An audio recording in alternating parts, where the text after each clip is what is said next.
मुद्दे की बात कहने से पहले मुझे लगा कि दिल्ली के जो 1/4 मुख्यमंत्री हैं वो कहानियां सुनाते, तो मैं भी आज एक शीश महल में रहने वाले नवाबजादे की कहानी दिल्ली की जनता को और देश की जनता को सुनाना चाहती हूं, क्योंकि मुझे लगता है कि यहाँ इस जगह पर बैठे हुए, संसद में बैठे हुए बहुत से लोग हैं शायद अनभिज्ञ हैं इस कहानी के बहुत सारे रहस्यों से, और जिसमें ये रहस्य है कि एक आम आदमी का नाम और वेशभूषा धारण करते करते कोई शीश महल में रहने वाला नवाबजादा कैसे बन गया।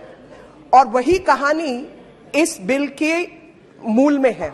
और वो कहानी है कि एक व्यक्ति जो खड़ा होकर कहता है कि मैं गाड़ी नहीं लूंगा, बंगला नहीं लूंगा, ये नहीं लूंगा, वो नहीं लूंगा, 53 करोड़ का घोटाला करके शीश महल खड़ा करता है दिल्ली के उस क्षेत्र में जहां पर आप ईंट नहीं लगा सकते। 6000 करोड़ से ऊपर का बजट है, 6000 करोड़ से ऊपर का बजट है, 6000 करोड़ से ऊपर का बजट दिल्ली के फ्लड डिपार्टमेंट का है। उसकी मीटिंग जब 21 तारीख को रखी जाती है तो ये नवाबजादे वहां पहुंचते नहीं, कहते हैं मैं और राजनीतिक गतिविधियों में राजस्थान में उपस्थित हूं, तो आप इसको बढ़ाइए।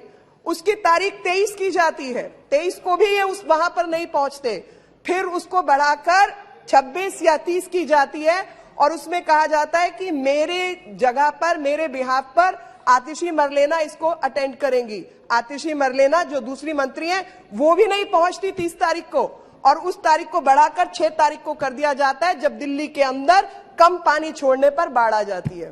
2 साल से दिल्ली फ्लड कंट्रोल डिपार्टमेंट की मीटिंग ही नहीं हुई, और जब 3 लाख क्यूसेक के आसपास पानी छोड़ा गया, दिल्ली में बाढ़ आ गई, 8-8 लाख क्यूसेक पानी दिल्ली में छोड़ा गया, तब बाढ़ नहीं आई।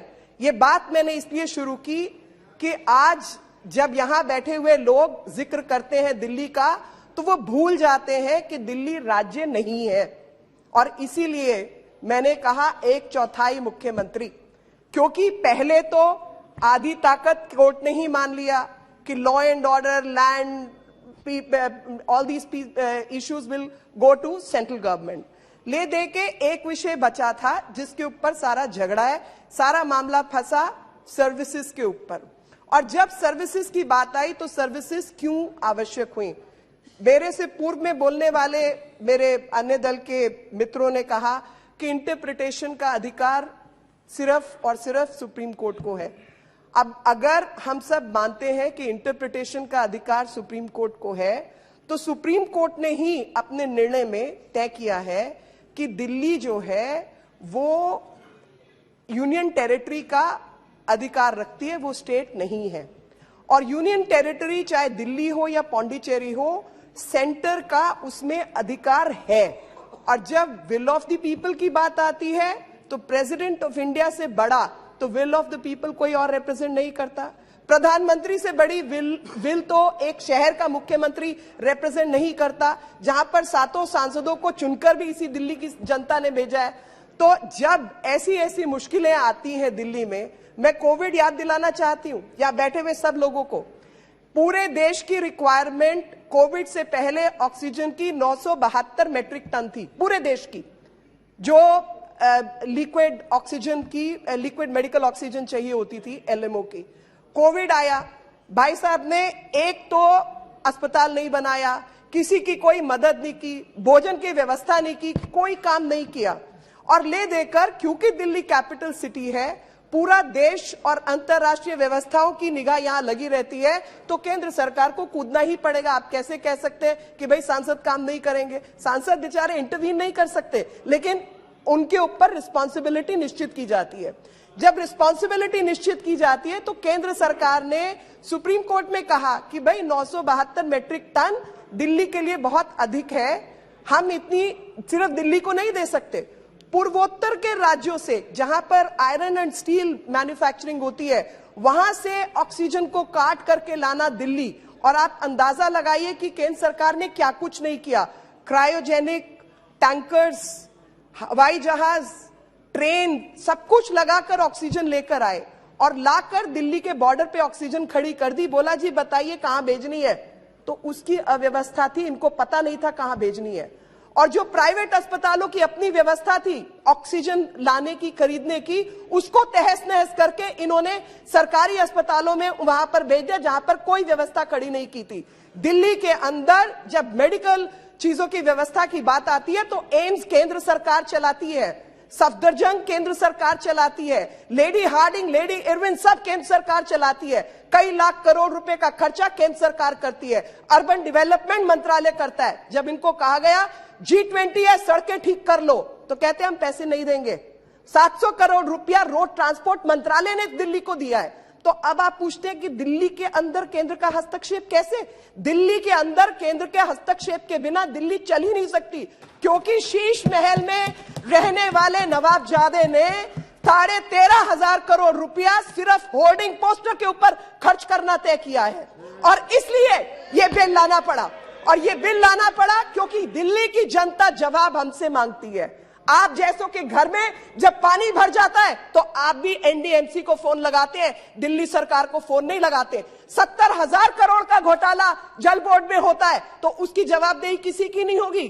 इस एक्ट के, इस बिल के मूल में जो भावना है वो भावना यही है कि एक व्यक्ति, सबने जिम्मेवारियों की और तमाम चीजों की बात की, एक व्यक्ति नवाबजादा बन गया है आम आदमी कहते कहते, और वो भूल गया है कि चुने हुए नेता, चाहे कॉरपोरेटर हो, चाहे लेजिस्लेटिव असेंबली से एमएलए हो, चाहे एमपीज हो, सबकी जवाबदेही अपने लोकतंत्र में बैठे हुए व्यक्ति के प्रति है।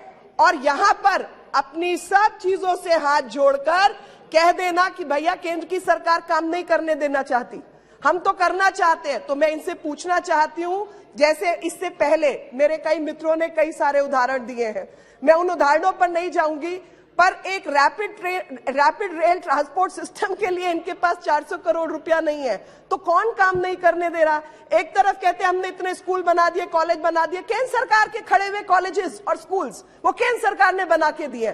300 500 करोड़ केंद्र सरकार ने लगाया, जाके अपनी फट्टी टांग के आ जाते हैं। तो अब ये सब अगर केंद्र सरकार करेगी तो काम करवाने का अधिकार भी उसके पास है। और इसके मूल में असली कहानी शीश महल की कहानी है। असली कहानी विजिलेंस और नॉन विजिलेंस रिलेटेड मैटर्स की कहानी है। असली कहानी है कि बिना, आप बताइए, मुझे नहीं मालूम, सबको बहुत एक्सपीरियंस है, वैसे राज्य सरकारें चलाई हैं, और जब ये लोग मोरालिटी की बात करते हैं तो मैं याद दिलाना चाहती हूं कि 90 बार 356 को इस्तेमाल करके चुनी हुई राज्य सरकारों को जिन लोगों ने डिसमिस किया, वो कॉन्स्टिट्यूशनल मोरालिटी की बात ना करें तो बेहतर है। और ये बात, अरे ईडी, एक मिनट शांत रहो, तुम्हारे घर ना ईडी आ जाए। नहीं, अरे मजाक की बात है, मजाक की बात। एक मिनट, सर, मैं जो कहना चाहती हूँ, टूल्स ऑफ गवर्नेंस की यहां पर लोग वायलेट कर करके देश का पैसा बाहर ले जाते रहेंगे और ईडी काम नहीं करेगा। आप देश की जनता को चूना लगाते रहेंगे और सीबीआई काम नहीं करेगी। आप गुंडागर्दी करते रहेंगे। दिल्ली के अंदर अगर डोनाल्ड ट्रंप जैसा व्यक्ति आता है तो राइट्स करेंगे और पुलिस काम नहीं करेगी। क्या ऐसी व्यवस्था आप चाहते हैं? अल्टीमेटली ये सब टूल्स ऑफ गवर्नेंस हैं, और टूल्स ऑफ गुड गवर्नेंस अगर इस्तेमाल नहीं होते, इसका मतलब आप भ्रष्टाचारी हैं, क्योंकि ये टूल्स आप नहीं इस्तेमाल कर रहे।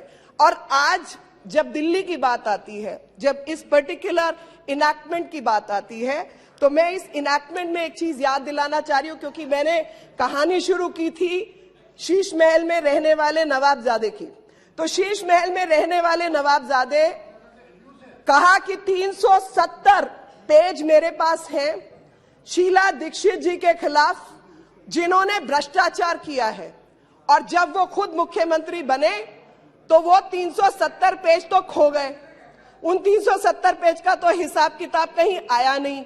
और आज विडंबना देखिए, उन्हीं के हाथ पैर जोड़े जा रहे हैं, उन्हीं के साथ अलायंस की जा रही है, उन्हीं के साथ गठबंधन किया जा रहा है, ताकि भ्रष्टाचार को कैसे रोकने की बजाय कैसे बढ़ावा मिलता रहे और कानूनी व्यवस्था, और जैसे मैंने पहले कहा कि कोई बीमारी होती है तो थोड़ा लाचार कर देती है, पर लाइलाज तो नहीं होती।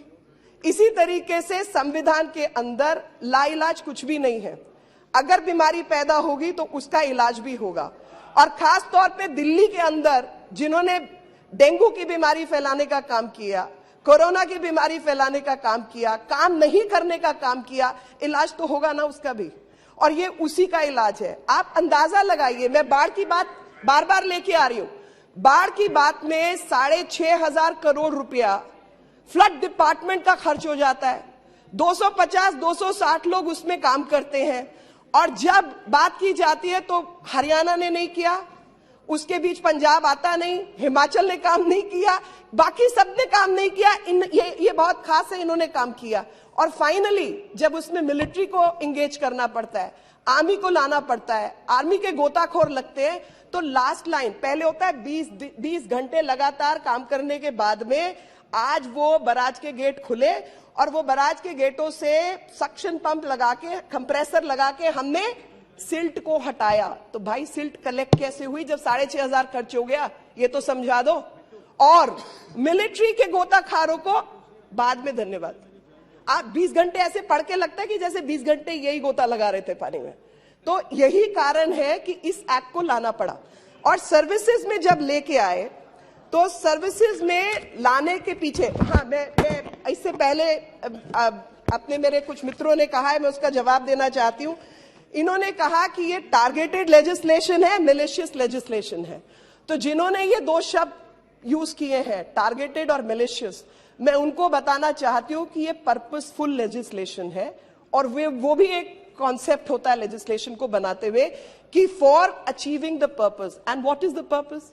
The purpose is to strike a balance between domestic politics or domestic needs and national needs, because Delhi is a capital city where balance needs to be kept between the local as well as national and international requirements, because we are a capital city. So it is a purposeful legislation to achieve the balance between two methods of governance. The second aspect has been that throughout there have been misstatements by lawyers, by practicing lawyers, by repeatedly saying that India is a federal structure, federal structure, federal structure. Either they have not read or they are misleading. I will go by the second, that they are misleading, misstating and misquoting. India is a quasi-federal structure, which is what Constitution demarcates. India is not federal. The center will always have a primacy, otherwise to govern a complicated state as complicated as India is, as diverse as India is, will not be possible. That's why the Parliament of India, the central government of India has been given the primacy even in the Constitution, and this Parliament has every business, every right to correct the wrong and bring the right law. The next thing, concept of states will be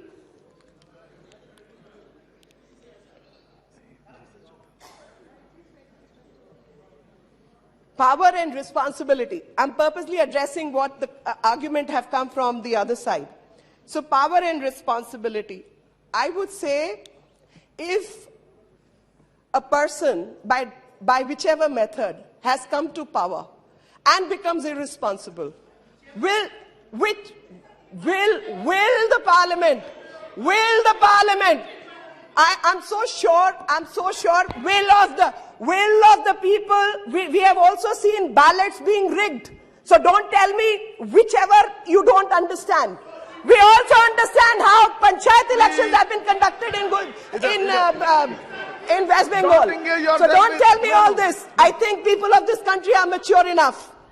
So when power vests with people who act irresponsibly, will this parliament not have the power to correct that wrong and tell people what their responsibility is, to make people answerable to the very people who have elected you?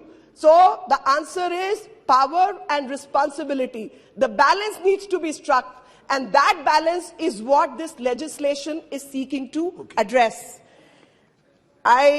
Unaccountable, irresponsible. I mean, these are the words used. So I would go by that somehow the power structure in Delhi has been unaccountable and irresponsible by the manner in which the neutral bureaucracy has been dealt with.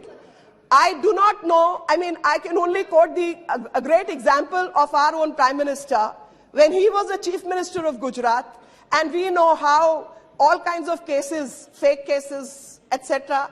were made, and how those chief secretaries used to be appointed by the central government. Did they beat them up? Did they take them to a corner? Did they assault them? Answer is no. You don't do that. You battle it out in the court of law. You battle it out by the method which is prescribed by law.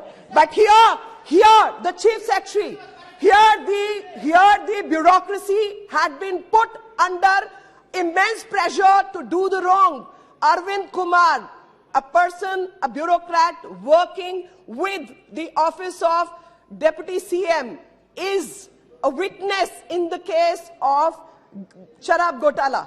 शराब घोटाले में गवाही उसकी है कि किस तरीके से कोने में ले जाकर प्रेशर किया जाता था, गलत काम करवाए जाते थे. उसका क्या कोई इलाज नहीं निकलेगा कि आप गलत काम करवाने के लिए ब्यूरोक्रेसी के ऊपर प्रेशर बनाते रहेंगे?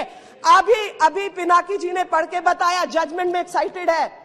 400 से ऊपर लोगों को आपने बिना सर्विस कमीशन के, स्टेट सर्विस कमीशन होता है, सेंट्रल सर्विस कमीशन होता है, बिना सर्विस कमीशन के, बिना वैकेंसी निकाले, बिना कुछ किए अपने रिश्तेदारों को 1-1.5 लाख रुपए की नौकरी दे दी. बाकी लोग क्या करेंगे जी? इस देश में इतने लोग बैठे हैं जिनको नौकरियां चाहिए, काम चाहिए. आप अपनी मर्जी से सरकार चलाएंगे? उसका इलाज है. और एक सवाल इन्होंने किया, 3 साल 10 साल, अरे एक्सटेंशन, क्योंकि वो आपके आदरणीय अध्यक्ष जी 370 पेज का नाम इन्होंने लिया था शीला जी के खिलाफ. जिस तरीके के घोटाले इन्होंने किए हैं वह 3-3, 5-5 हजार पेज हैं. वो 3-3, 5-5 हजार पेज के लिए उसको एक्सटेंशन देनी पड़ती है क्योंकि इतने मोटे मोटे घोटाले किए. Now coming to the meat of the matter, जो रीऑर्गेनाइजेशन एक्ट है, try to conclude also. Please sir, I will. So the state's reorganization, which was brought in 1956, several changes have come, and finality is 2023, where Supreme Court gives control over services to Delhi government, and then ordinance was brought, and now people are saying, why was ordinance brought? Because act could have been brought, bill could have been brought. There was a gap of about 6-7 months, 5-3 months. So my point is, within less than 24 hours, when the Sheesh Mahal Ghotala was being investigated by the Vigilance Department, that not just that officer, 70-80 officers were transferred overnight. Now these are the officers which were investigating the scam. And because they were investigating the scam, overnight, they tried to circumvent the scheme of governance and transfer those officers. Thus, there was a need to bring in an ordinance. And after bringing an ordinance, the bill has been brought in. And this bill has been brought in to correct the status. So the statutorily, so why was this brought in? This bill has been brought in to statutorily balance the interest of nation with the interest of Union Territory of Delhi in administration of the capital by giving purposeful meaning to the manifestation of democratic will of the people reposed both in the central government as well as GNCTD, that is National Capital Territory region of Delhi. So, by virtue of this, what has really happened is that a particular body, National Capital Civil Services Authority, has been established.